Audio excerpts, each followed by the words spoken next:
Welcome back to another video. In this video, we'll be talking about the RISE ritual and emotional intelligence. So if you're interested in that, definitely stick around because it's gonna be a good one. Okay, welcome back. So this is a topic that it's gonna get more popularity as time goes on. I don't know when this was gonna be published, hopefully once emotional intelligence takes off, but we wanna understand the differences, right? So we've been talking about the RISE ritual for a while, but just to recap what the RISE ritual is, essentially it is a sequence of events or processes or steps that are occurring or tasks that are occurring during the day in the morning when you wake up. We talked about the rest ritual for a while now. Essentially, what do you do 2 hours before bed? While you're sleeping, what are you doing in your sleeping?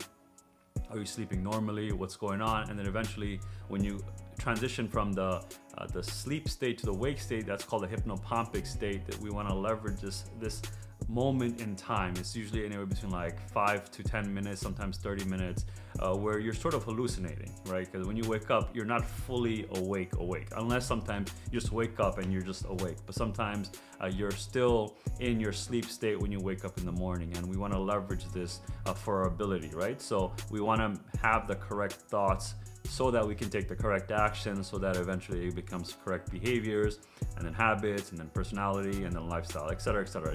It's a whole flow of events that occur based on the thoughts that you have in the morning. And again, those thoughts are also based on what you had the prior night. And so it's really critical that you understand that as you go through your day. Understanding that, let's talk about intelligence, right? Emotional intelligence, and there's also intellectual intelligence. We talk about IQ, and then we talk about EQ. IQ, I think many of us have a lot of that, especially if you're a male. If you grew up on the internet, you're probably just like a tremendous level of IQ, but your EQ might be lacking, right? This is something that's super powerful. Every single person you interact with doesn't really care about IQ if you think about it. Yes, it might really, get them excited that you know a lot of information, but information is now everywhere. They can get that information from Google, they can get information from someone else, but at the end of the day, what we really care about and what we're gonna realize is our emotional intelligence is gonna be way beyond belief important.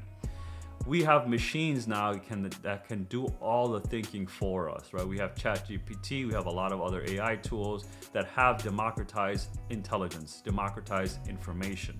And so as a result of that, your emotional intelligence is gonna be off the charts important. And what do I mean by that? What is emotional intelligence? Just so that we can get the baseline down.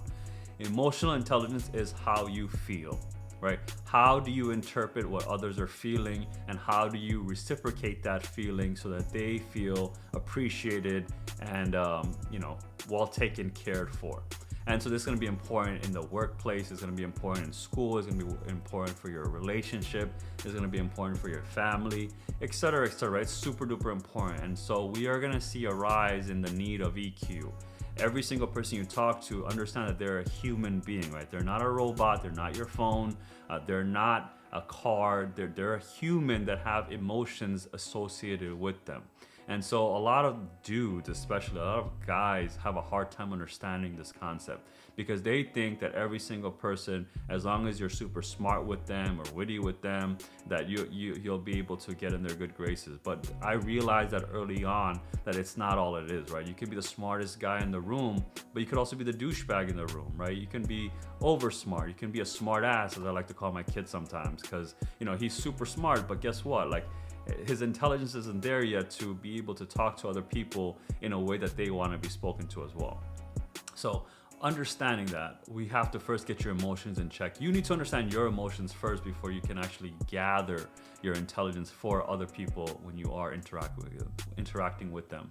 Which is why the RISE ritual is super duper critical, beyond critical, because the way you set up your morning will determine the rest of your day, right? Every single action you take in the morning will impact what you're doing during the day. So if you're having positive thoughts during the morning, positive emotions during the morning, more than likely that's gonna exude as you're talking to other people during the day as well.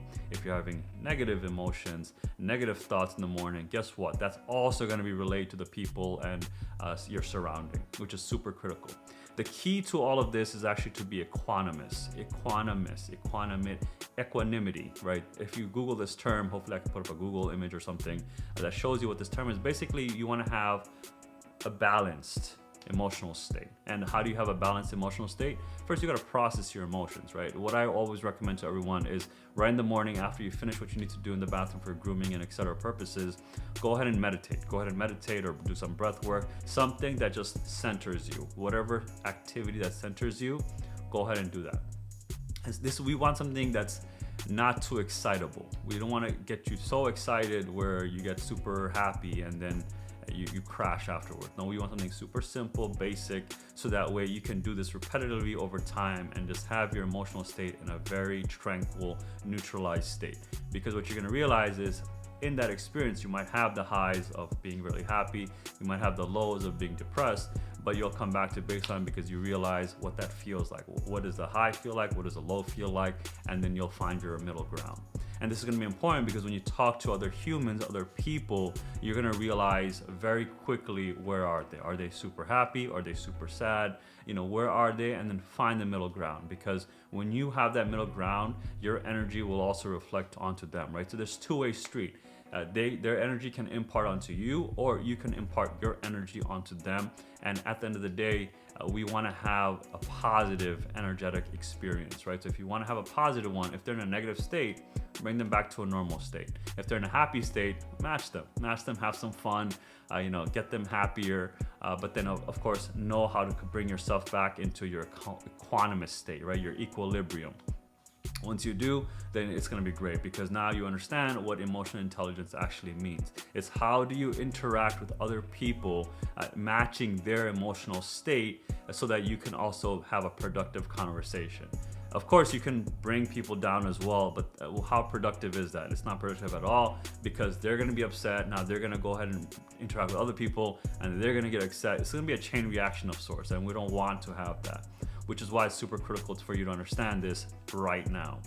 Just to recap what this video is about, right? So your morning, your rise ritual, what are you doing in the morning, has a huge impact in how you actually go about your day. So be very mindful of what your emotions are, learn about them. It can happen overnight. It takes weeks, months, years sometimes, depending on how much you've neglected yourself to really understand who you are. Once you do, and you interact with other people, just observe what's happening. Are they making you sad? Are they making you happy?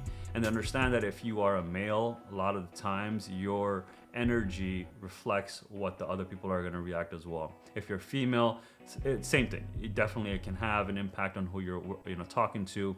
But at the end of the day, we want to make sure that you understand your emotions are transient. They're not fixed in stone. You might be happy for a second, but you could also be sad for a second.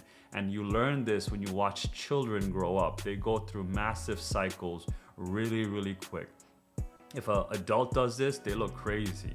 But if a child does this, obviously it's normal because they're still processing and learning about their emotions. But for you, you'll have to do this in private, or someone that that respects you or loves you to a point where they won't judge you. That's the big thing as well. If they judge you, then you're not gonna feel comfortable enough to grow from that experience, because you're gonna be worried about what they think of you, and that's not productive at all. Which is why you need to learn how to be alone, right? Not loneliness, but aloneness, right? Being alone to understand who you are, not feeling like you're lonely. No, once you are alone, which is why the rise ritual is so damn important, because when you wake up in the morning, no one's around you. You're by yourself. You have to process those emotions by yourself.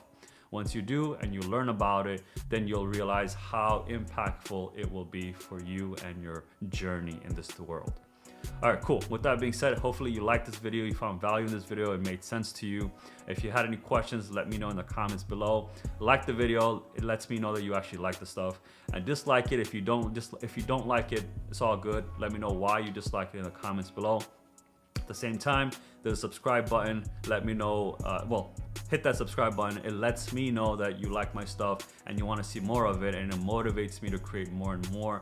And then there's also the notification bell. This is great because if you want to know when the next video pops off, amazing, it'll let you know right away. You can watch it when it pops off, or you can put it to a watch later so you can watch it at your own convenience. Other than that, I really hope that you have an amazing day. Take care of yourself. I will see you in the next one. Bye.